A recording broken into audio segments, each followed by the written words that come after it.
Welcome back to Fantasy Lacrosse Focus. I'm Ty Cunnington, here to break down Week 2 of the daily college fantasy season.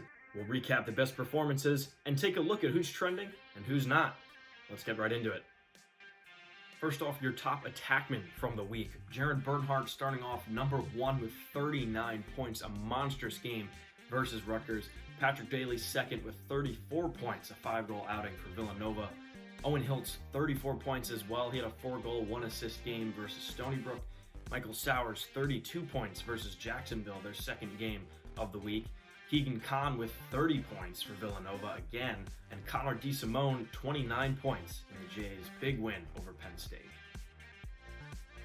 Next up, for your top midfield performances of the week, Tucker Goodell starting us off with 27 fantasy points. He came out of nowhere with his 3-goal, 3-assist outing for Villanova. David Sprock right behind him at number 2, 2 goals, 2 assists, 18 fantasy points. Johnny Wiseman, 2 goals, had 18 fantasy points for Ohio State.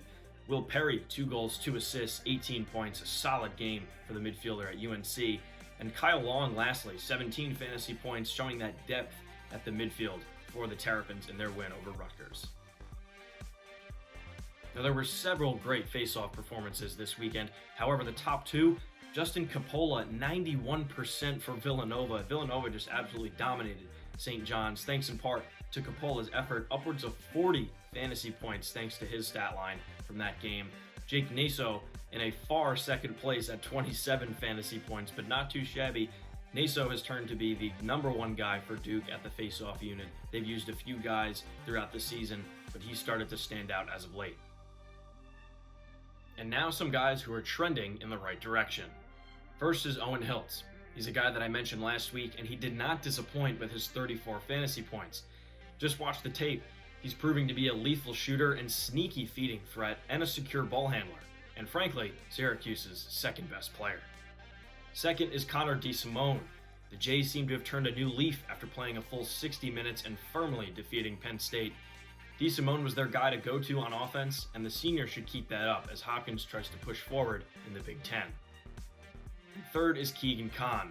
Since Nova's pitiful opener against Georgetown, Kahn has averaged 6 points per game and was often in Connor Kerr's shadow in years past. He's always been talented, and he's now the leader of this offense that will stay in a lopsided Big East Conference all season long. And now some guys you should instead start to stay away from. Firstly, Mack O'Keefe.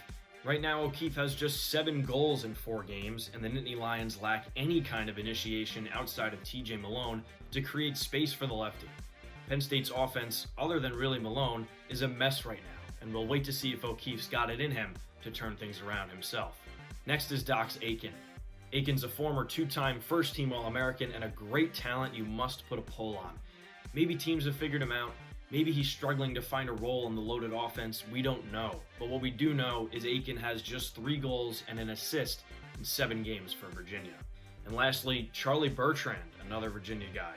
Despite Bertrand's allure at the start of the year, he's only really cashed out in the Who's easier games like Towson and Air Force, where he combined for 63 fantasy points. Meanwhile, in the Cavs' bigger, tougher matchups like UNC, High Point, Syracuse, and Army, he's totaled just 24 fantasy points in all. And heading into the ACC gauntlet in just a week or two, Bertrand is on the downtrend. And that's going to do it for week number 2. Be sure to check out the Fantasy Lacrosse podcast and follow me on Twitter while you're at it. Let me know what picks worked for you and who you think might be valuable going forward. This has been Fantasy Lacrosse Focus. I'm Ty Cunnington. Have a good one.